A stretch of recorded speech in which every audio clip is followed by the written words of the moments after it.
Sun Tzu, en géopolitique, reste-t-il d'actualité pour vaincre? Après avoir abordé au cours de notre précédente séance des thématiques liées à l'actualité géopolitique, l'occasion est peut-être de revenir sur ce qui fait la genèse des relations internationales, à savoir la pensée stratégique. Pour ce faire, nous allons étudier un auteur classique, Sun Tzu, un livre encore plus classique, L'Art de la guerre, pour voir comment ce traité de la victoire peut nous inspirer aujourd'hui. Fabrice Ravel, bonjour. Bonjour Olivier, bonjour à toutes, bonjour à tous. Alors c'est un auteur et un livre que tout le monde a croisé, a lu peut-être, mais l'intérêt aujourd'hui, c'est peut-être de commencer par revenir sur sa genèse, le contexte historique et l'auteur. Si tu fais la guerre, tu l'as déjà perdue.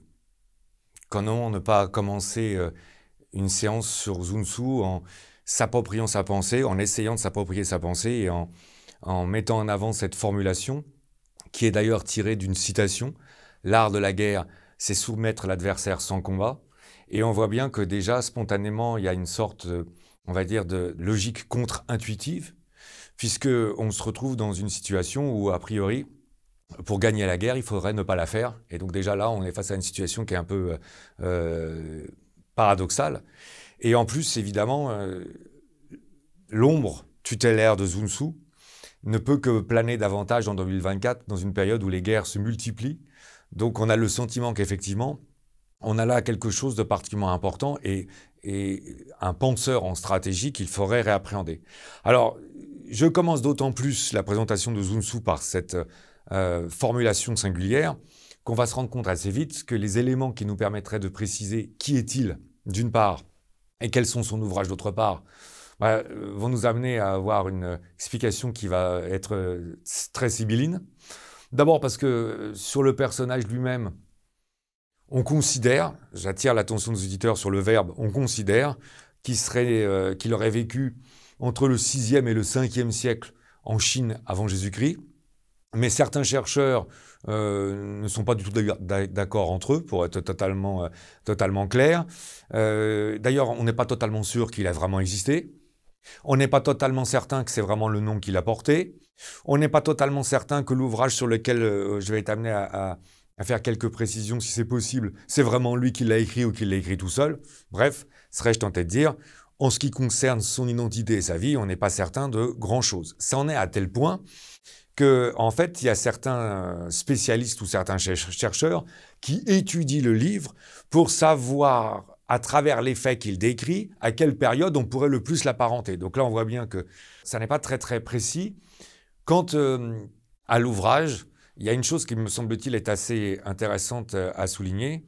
Il est resté relativement obscur, en tout cas en Occident, jusqu'en 1772. Donc là, il s'agit de faire une projection pour comprendre à quel point il est resté très très discret, puisqu'on considère que c'est un père jésuite. Intéressant quand on connaît la démarche des jésuites, Joseph-Marie Amyot, qui l'aurait traduit pour la première fois en Occident.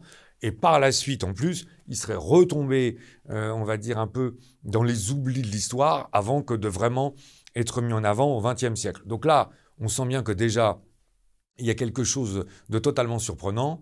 Il a une aura, une assise et on va dire une influence qui paraît exactement proportionnelle aux informations qu'on a et sur l'auteur et sur le livre.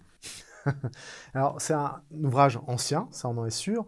Certains le jugent d'ailleurs daté ou trop théorique ou sujet à interprétation, d'autant que si on regarde le contexte actuel, avec les technologies de l'information, avec la logistique, on a l'impression qu'il ne peut pas être un outil ou un traité de la victoire. Oui, c'est ça, c'est-à-dire qu'en fait, on peut évidemment s'interroger sur l'opportunité que d'utiliser un texte qui est si ancien et qui peut paraître autant déconnecté des réalités auxquelles on est confronté. Mais là, me semble-t-il, il y a deux aspects sur lesquels on va pouvoir s'appuyer pour rendre d'emblée une viabilité au texte. Un aspect qu'on qualifiera plutôt d'un aspect factuel, et puis on aurait donc un deuxième aspect, comment le qualifier? Peut-être de plus philosophique ou de plus psychologique, on verra comment il est opportun de qualifier cet aspect quand on sera amené à l'appréhender, mais on sent déjà que ça va nous mettre dans des perspectives beaucoup plus larges que celles à laquelle on pourrait spontanément penser sur un traité de stratégie qui s'apparenterait à un traité de stratégie militaire. Alors d'abord sur l'aspect factuel, ce qui est important à rappeler, c'est que tout simplement, Sun Tzu est repris, cité, étudié par énormément de stratèges postérieurs et pris en référence. On en énoncera deux parmi ceux-là.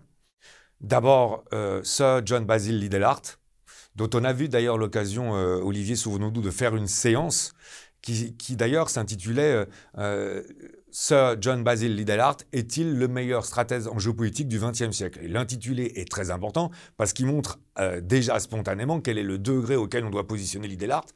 Or, Liddell-Hart a été profondément marqué, surtout dans la deuxième partie de sa carrière d'ailleurs, par Sun Tzu.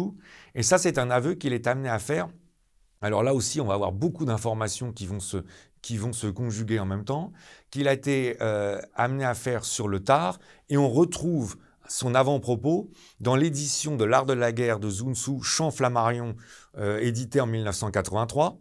Alors, Liddell-Hart étant décédé en 1970, on peut s'interroger sur les dates. Pourtant, elles sont très précises, je vous prie de le croire, parce qu'en réalité, c'est une réédition des éditions Flammarion de 72 qui elles-mêmes retranscrivaient une traduction des Oxford Publications qui avait été fait en 1963. Ceci étant, ça nous amène à voir à quel point d'ailleurs, même au XXe siècle, on a éprouvé beaucoup de difficultés pour trouver un texte dont on pouvait penser qu'il était une retranscription non pas parfaite, mais en tout cas intéressante ou idoine de Sun Tzu. Liddell-Hart dit dans cette introduction, à la page 5, de la page 5 à la page 8, sur l'édition qu'on a précitée, qu'en réalité, dans les années 50-60, c'est lui qui a retiré l'attention sur notamment les officiers chinois de Chiang Kai-shek, et puis ensuite à ses étudiants, sur le rôle prédominant, la quintessence de la stratégie, pour reprendre ces termes, sur Sun Tzu. Donc là, on a quand même un avis qui est d'abord très autorisé et surtout qui est très empreint de référence. Et puis donc j'en viens à Bevin Alexander qui lui est un officier américain qui a combattu en Corée et qui a écrit un ouvrage en 2011. Alors le titre américain d'ailleurs est meilleur parce que c'est Sun Tzu at Gettysburg. Alors déjà une surprise parce que Gettysburg c'est la bataille principale de la guerre de sécession en 1863 et le sous-titre c'est An Ancient Wisdom for Modern War. Donc là, on a bien une réponse déjà à la question telle que vous nous la soumettez ou la façon dont vous nous sollicitez, parce qu'on a bien un écrit de 2011 qui a l'air d'insister sur le fait que Sun Tzu est un auteur déterminant pour comprendre les guerres. Cet ouvrage qui se propose de regarder les batailles principales globalement du 19e siècle, fin du 18e siècle, avec la guerre d'indépendance des États-Unis, jusqu'au XXe siècle est très intéressant parce que le propos de l'auteur consiste tout simplement à dire tous les généraux, là je demande à nos auditeurs de bien l'entendre, tous les généraux, volontairement ou involontairement, consciemment ou inconsciemment, qui se sont rapprochés des logiques de Sun Tzu ont toujours remporté la victoire, tandis que tous les généraux qui se sont éloignés des préceptes de Sun Tzu, volontairement ou involontairement, consciemment ou inconsciemment, ont toujours subi la défaite. Donc là, on est quand même sur une démarche qui est très très importante dans le cadre de votre question. Et d'ailleurs, de préciser que pour certains d'entre eux, les mêmes, on peut faire le constat, puisqu'il va évidemment être amené à citer Napoléon qui suit les préceptes de Sun Tzu à Austerlitz et qui s'en éloigne et qui subit la défaite à Waterloo. Donc on voit bien que là, factuellement, on a l'air d'avoir un auteur qui est incontournable. Et puis alors après, on a quelque chose qui est assez intéressant, je vais essayer de bien l'expliquer de façon pas trop longue dans ma réponse, c'est l'aspect philosophique ou psychologique. Parce que pour pouvoir répondre de façon complète à votre question, il faudrait peut-être oser faire remarquer que le titre n'est pas adéquat. Le titre n'est pas adéquat parce que spontanément, quand on entend l'art de la guerre, on se dit bon, c'est un peu le sens de votre question d'ailleurs, mais qu'est-ce que ça peut nous apporter que de savoir comment on fait pour escalader des murailles dans la Chine du 5e siècle avant Jésus-Christ sur des échelles, ou comment faut-il procéder pour enfoncer des portes avec des béliers ou de mettre le feu dans des arsenaux. Donc là, on se dit, à l'ère du nucléaire, ça sert vraiment à rien. Sauf qu'en réalité, c'est pas l'art de la guerre, c'est plutôt l'art de vaincre, voire même plutôt l'art de convaincre. Parce que ce dont on va se rendre compte, c'est qu'en réalité, on est peut-être beaucoup plus finalement dans un traité qui s'apparente à la politique, voire à la psychologie humaine, qu'à la tactique militaire. Et là, tout d'un coup, évidemment, ça permettrait de comprendre pourquoi un ouvrage aussi ancien resterait autant utile dans la modernité. D'autant plus que, si maintenant on se penche sur un ouvrage de 2024, qui a été écrit par un ancien ministre de l'éducation et de la culture du Liban, M. Gassem Salamé, qui a écrit un ouvrage, La tentation de Mars. Ce qui est assez intéressant dans cet ouvrage, c'est qu'il dit que la violence est concomitante ou intrinsèque à l'humanité, et que donc ce dont on a l'impression de se rendre compte, c'est que si la technologie change, ça n'a pas l'air d'être tant le cas que ça de l'âme humaine. Et pour souscrire ou surenchérir davantage, on pourrait aussi reprendre un ouvrage de Robert Kaplan, qui est un professeur de sciences politiques américain, qui avait écrit en 2004 La stratégie du guerrier, alors l'art ou l'éthique païenne de gouverner, sans s'étendre sur le sous-titre. On remarque que page 68, lui-même se met à citer Thucydide dans la guerre du Péloponnèse, et Thucydide dans la guerre du Péloponnèse nous dit « Les ressorts de l'âme humaine s'articulent toujours autour des mêmes logiques.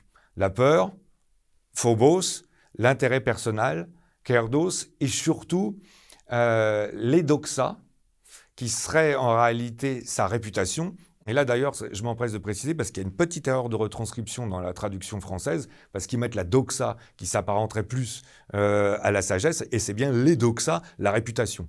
Peur, intérêt personnel, réputation.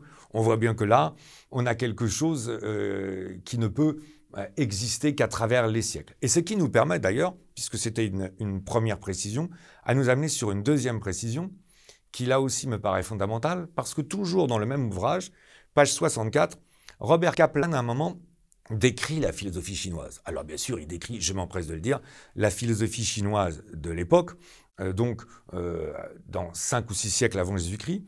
Mais ce qu'il dit en réalité, c'est que la pensée chinoise conjugue une analyse froide, détachée de la moralité, avec une action ou une réaction totalement empreinte de moralité. Parce que là, il y a quelque chose qui paraît très important à préciser. Très souvent, bien trop souvent, on caricature Sun Tzu en disant que c'est l'apologie du mensonge, de la duperie, de la traîtrise, ce qui bien sûr lui donne une dimension totalement immorale, alors qu'en réalité, ce qu'il faut bien comprendre, c'est qu'il se met dans une situation d'amoralité, d'observation pure, afin justement que de pouvoir trouver la réponse la plus appropriée pour pouvoir remporter la victoire en occasionnant le moins possible de mort ou de destruction. Et ça c'est très important parce que ça nous met sur une vraie différence par rapport évidemment à l'auteur auquel on pense spontanément, qui arrivera beaucoup plus tard, Machiavel, qui dans Le Prince, lui, est vraiment immoral, car non seulement il n'hésite pas à transgresser avec la morale pour atteindre ses fins, la citation est bien connue, la fin justifie les moyens, mais surtout, Machiavel, et c'est en cela qu'il est machiavélique ou florentin, n'hésite pas surtout à connaître votre propension à respecter la morale pour retourner votre respect de la morale contre vous et pouvoir mieux vous vaincre. Donc là, on a une vraie nuance qui me paraît très très importante, et ce dont on se rend bien compte, c'est qu'en réalité, un traité qui se base autant sur l'âme humaine et la psychologie, quelle que soit la date à laquelle il a été écrit, peut conserver toute son actualité. C'est intéressant parce que vous passez par les jésuites, les florentins, c'est-à-dire des esprits très fins. Et justement, c'est peut-être l'intérêt de ce livre, c'est de comprendre quelles sont les logiques sous-jacentes qui en ressortent et ce qu'on peut en retirer comme ligne force. Il y en a 3 qui me paraissent très très importantes. D'abord, la première, c'est que la première logique centrale dans la pensée de Sun Tzu, sur laquelle tout repose, c'est la maîtrise de l'information. La deuxième, c'est, en s'appuyant sur cette maîtrise de l'information, la capacité à pouvoir annihiler toute velléité de résistance de par la séduction, d'une part, et si ce n'est pas possible, de par l'art de pouvoir mieux diviser, d'autre part. Et puis enfin, la troisième logique consiste, si on est toujours dans une sorte de non-succès, à pouvoir privilégier une approche indirecte qui, parce qu'elle est une surprise, doit nécessairement nous amener à la victoire. Alors, je vais reprendre ma première question d'une façon un peu détournée. Si on regarde la maîtrise de l'information, là aussi, on peut se dire que l'ouvrage est daté. Avec la technologie de l'information, le contrôle, la maîtrise des flux de communication, on pourrait imaginer qu'il y a une neutralisation des ennemis respectifs, non? C'est vrai, et pourtant la pensée de Sun Tzu reste primordiale sur cet aspect. Pourquoi? Pour 3 raisons essentielles. D'abord parce qu'il ne faut pas confondre surinformation avec bonne information. Ensuite, parce qu'il va falloir avoir des informations qui soient très, très, très précises. Et il faut que ces informations soient très précises pour qu'elles puissent nous amener sur la stratégie induite par rapport à cette information. Et enfin, troisième raison, parce qu'il faut travailler en permanence et de façon systématique les informations, là aussi, pour que la stratégie qu'on va être amené à construire puisse être la plus efficace possible. Si on reprend chacun de ces 3 points, qu'est-ce qu'on constate? C'est vrai qu'évidemment, avec l'essor de toutes les technologies, finalement, notamment depuis une dizaine d'années, en 2024, on se retrouve pour la première fois dans l'histoire de l'humanité face à une problématique qui est contraire vis-à-vis de l'information. Pendant très longtemps, on a cherché les informations. Aujourd'hui, il faut échapper, on va dire, à la noyade de la surinformation. Et d'ailleurs, la meilleure façon que de cacher une information qui est essentielle, c'est finalement de la masquer à travers 300, 400 ou 500 informations qui n'ont absolument aucun intérêt. Donc là, on a déjà une première difficulté, c'est qu'il y a un tas d'informations qui sont futiles, voire inutiles, et il faut donc commencer à essayer de pouvoir les retrouver, notamment à travers la pratique d'une intelligence stratégique. Intelligence stratégique qui est une méthode qu'on avait mis en avant sur d'autres de nos séances précédentes, rappelons-nous, il y a déjà quelques années. Puis après, il y a une deuxième démarche qui est indispensable. Il faut que l'information soit très très précise. Pourquoi? Parce que il faut que je puisse être amené, l'adversaire, l'ennemi, le concurrent, à savoir le cerner le mieux possible. Et là, il faut bien comprendre une chose. Chez Sun Tzu, l'information, ce n'est pas la chose la plus importante, c'est la seule chose qui compte. Parce qu'en réalité, toute la stratégie va justement être construite sur les informations que je vais acquérir. D'ailleurs, si je me connais moi-même et si je connais tous mes adversaires, je mènerai sans combat, sans jamais aucun risque. Donc on voit bien que là, tout réside sur cet aspect. Et enfin, dernière chose, on voit bien qu'il y a la volonté que de hiérarchiser ces informations quant à l'importance qu'elles vont avoir, d'où la nécessité que de les rechercher de façon permanente, parce qu'elles vont me permettre de savoir quelles sont celles qui ont une vraie influence, de celles qui ont une influence modérée et de celles qui ont une influence primordiale. Là aussi, comme dans mon préambule, je serais tenté de me réapproprier la pensée. Dis-moi qui tu es afin que je sache mieux comment te battre. Et peut-être que si je sais qui tu es, je saurai comment te séduire. Et c'est la deuxième logique de Sun Tzu, c'est comment démobiliser l'adversaire par l'art de la séduction, ce qui semble complètement contre-intuitif avec le titre de l'ouvrage, L'art de la guerre, puisqu'on n'est pas là dans la conduite d'opérations militaires, mais une façon de désamorcer justement le conflit. Oui, alors c'est vrai que spontanément, ça peut paraître un peu surprenant, mais là, on va se rendre compte du fait qu'en réalité, c'est le prolongement logique de la pensée. Car l'idée consiste effectivement là, d'abord dans un premier temps, on va se dire à faire en sorte que l'adversaire ou le concurrent potentiel, parce que là, il faut bien comprendre qu'on est en amont. Ça, c'est très très important à avoir à l'esprit. Le concurrent ou l'adversaire potentiel, il faut le désarmer.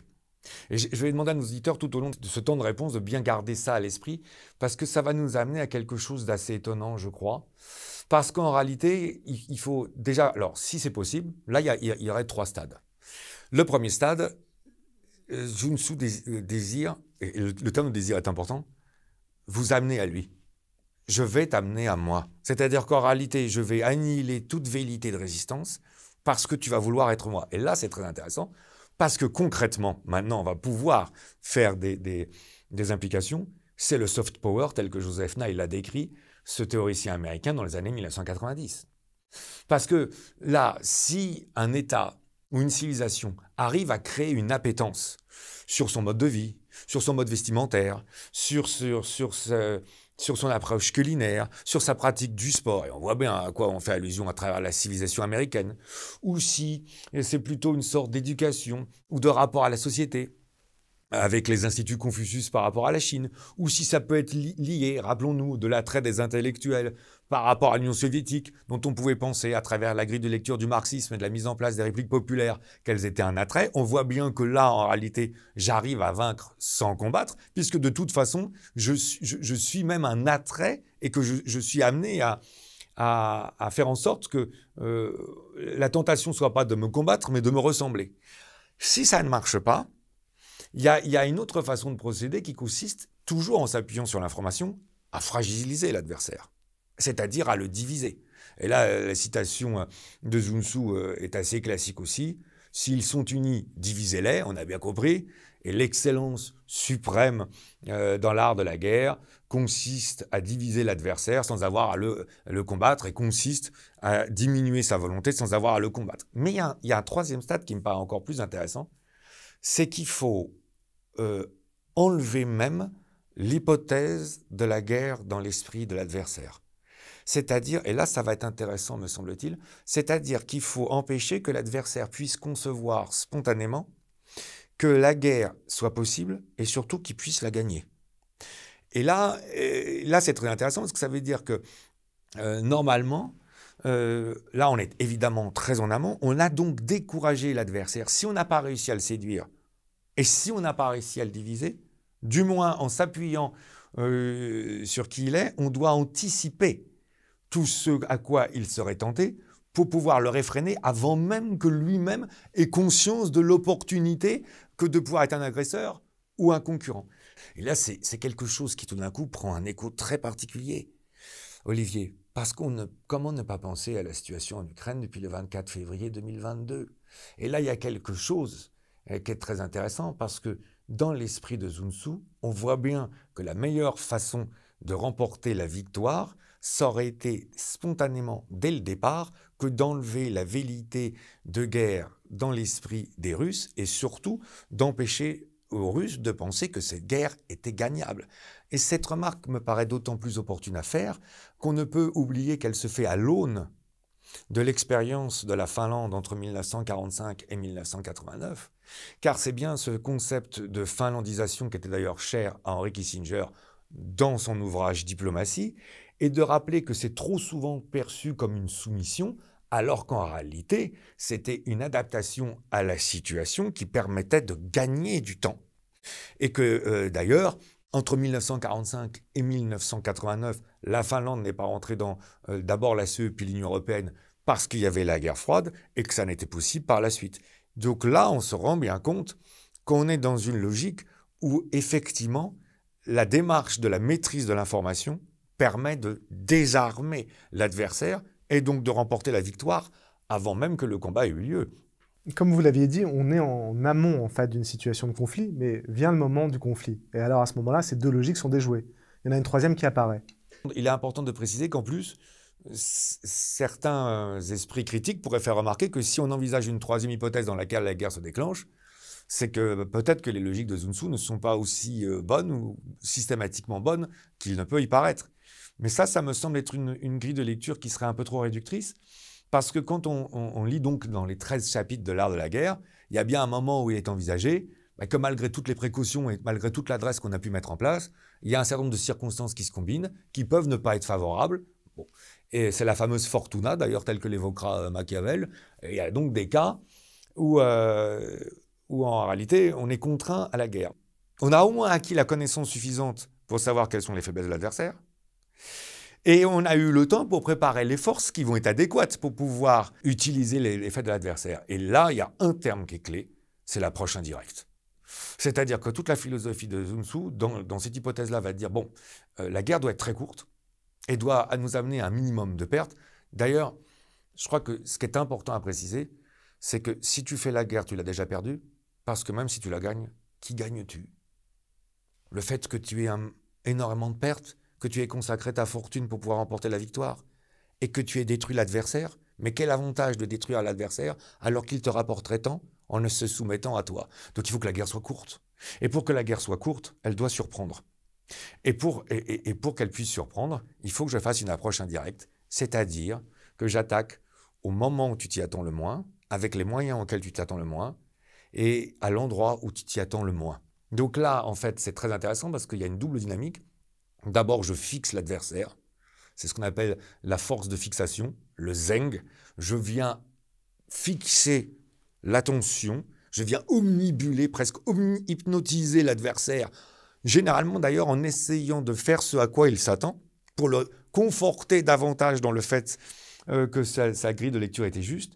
Et puis après, je fais une manœuvre totalement surprenante, totalement inattendue, généralement de débordement sur l'aile, le QI, une sorte de manœuvre pivot qui va totalement déstabiliser l'adversaire. Et là, on voit bien en plus toutes les analogies qu'on pourrait faire avec un certain nombre de sports de combat où on prend la force de l'adversaire pour la redéployer contre lui, comme le judo.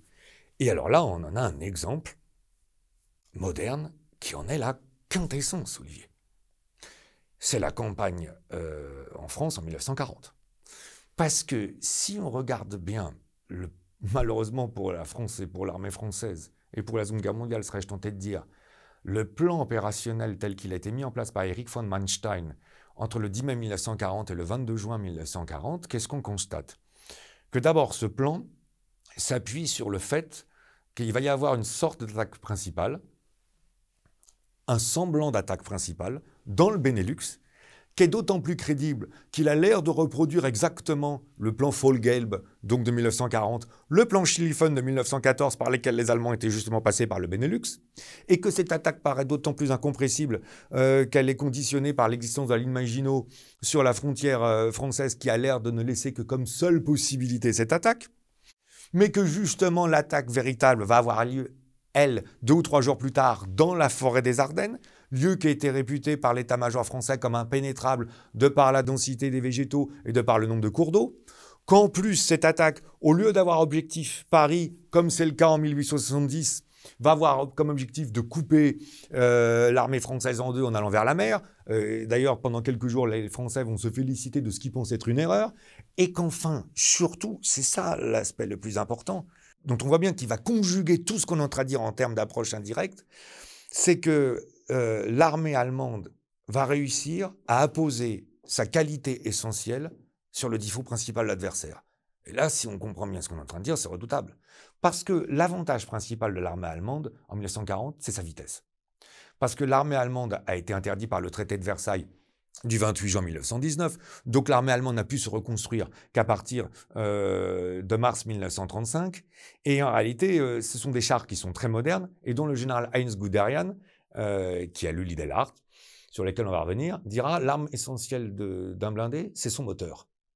Mais face à ça, les chars français, eux, qui sont restés, on va dire, dans la logique des fronts statiques de 14-18, sont beaucoup plus blindés, sont pratiquement tous armés de canons qui sont beaucoup plus puissants, mais en réalité, ils sont très très lents de par le fait que justement cet équipement les alourdit et de par le fait que la vitesse n'est pas nécessaire dans une guerre de position. Donc en fait, ce plan va d'autant plus être un plan qui va déstabiliser qu'on retrouve bien tous les éléments, car en plus les Allemands vont apposer la vitesse sur la faiblesse principale de l'armée française, qui est sa véritable lenteur. Donc là, on a la quintessence de l'approche indirecte. Et celui qui va le plus mettre ça en avant, c'est l'Idelaart. Déjà, jeune officier britannique, à la sortie de la Première Guerre mondiale, il faut bien comprendre, il avait été marqué, mortifié par l'amplitude des pertes sur ce front de tranchées où on perdait plusieurs milliers d'hommes sur un seul assaut dans une journée. Et quand il a commencé à ébaucher des traités de stratégie dans les années 20, son obsession, c'est de retrouver une capacité à la rupture de l'adversaire pour éviter qu'on soit confronté à des taux de perte aussi énormes. Mais cette vision va lui être confirmée après la Deuxième Guerre mondiale et après les guerres mécanisées et la redécouverte de Sun Tzu. Et on en a la preuve dans un ouvrage, alors c'est très intéressant, qui s'appelle Stratégie, tel qu'il a été titré en France en 1998, mais en réalité qui a été publié au Royaume-Uni et aux États-Unis en 1954. C'est assez étonnant de voir qu'il faut pratiquement 40 ans pour traduire l'Idelaart en France quand même, mais le titre en anglais, c'est The Strategy of the Indirect Approach. Donc le titre n'est pas du tout le même. Et en fait, ce qui est assez étonnant, c'est que dans cet ouvrage, l'Idelaart donc reprend toutes les batailles principales des derniers siècles, mais il commence son ouvrage par une page sur laquelle il y a 21 citations, Olivier. C'est quand même déjà peu usuel. C'est encore moins usuel si on commence à compter les citations de Sun Tzu, car il y en a 14 sur 21 qui sont Sun Tzu dans l'art de la guerre. Donc là, on comprend bien quand même, on va dire, l'emprise ou le respect ou l'importance que l'Idelaart y accorde. Et alors là où c'est totalement fascinant, c'est qu'à la page 70 donc de l'édition française Stratégie en 1998, puisque on a un général français qui fait un avant-propos par lui-même, il tient des propos qui sont très très étonnants parce que en fait l'Idelaart va beaucoup plus loin. Il dit l'approche indirecte, en réalité, c'est quelque chose dont le champ d'application est beaucoup plus large. Parce qu'en réalité, l'approche indirecte, ça n'est pas réservé à la stratégie ou à la géopolitique. Je vous demande de bien entendre, Olivier, vous fermez les guillemets. C'est une loi de la vie, c'est une vérité philosophique. Partout où l'esprit humain, où le facteur humain est déterminant, l'approche indirecte est déterminante, y compris, et là c'est plus surprenant pour quiconque a l'habitude de lire notre stratège britannique qui nous habitue à une grille de lecture assez aride des aspects militaires et des stratégies, on a peu l'habitude de le voir soumis au badinage comme ça, y compris dans le domaine de la politique, ça pouvait s'entendre, mais dans les jeux de l'amour, et je vous prie de croire que j'utilise un terme plus pudique que celui que Ludillard utilise lui-même à la page 70. Donc ça laisse à penser l'étendue de l'utilisation telle qu'elle serait possible de l'art de la guerre de Sun Tzu. Alors Fabrice, je vais aller à l'envers de cette démarche en vous demandant en conclusion peut-être, et frontalement, une approche directe. Qu'est-ce qu'on doit retenir de ce livre, de ce classique? Quel paradoxe! Quel paradoxe immense que de constater d'abord qu'un traité de stratégie militaire, de par l'ensemble des préceptes qu'il a l'air de décliner, nous amène peut-être plus facilement à trouver la paix ou à pouvoir vaincre sans avoir à faire la guerre que d'avoir à faire la guerre. Et d'ailleurs, je pense qu'il sera possible de prolonger ce paradoxe car il y a un autre très très grand stratège mondialement connu qu'on oppose souvent à Sun Tzu et qui est peut-être plus complémentaire que dans l'opposition, dont on se rendra compte peut-être avec encore plus de surprise que lui-même s'inscrit dans le fait que maîtriser l'art de la guerre, c'est surtout arriver à vaincre sans combat. Ce qui nous amène à un deuxième paradoxe, parce qu'évidemment, dans l'intitulé de notre question première, on a bien compris que certains se posaient la question de savoir s'il était toujours d'actualité, alors que le constat qu'on peut faire, c'est qu'il l'est davantage. Croire que Sun Tzu n'est plus utile quand il l'est encore plus.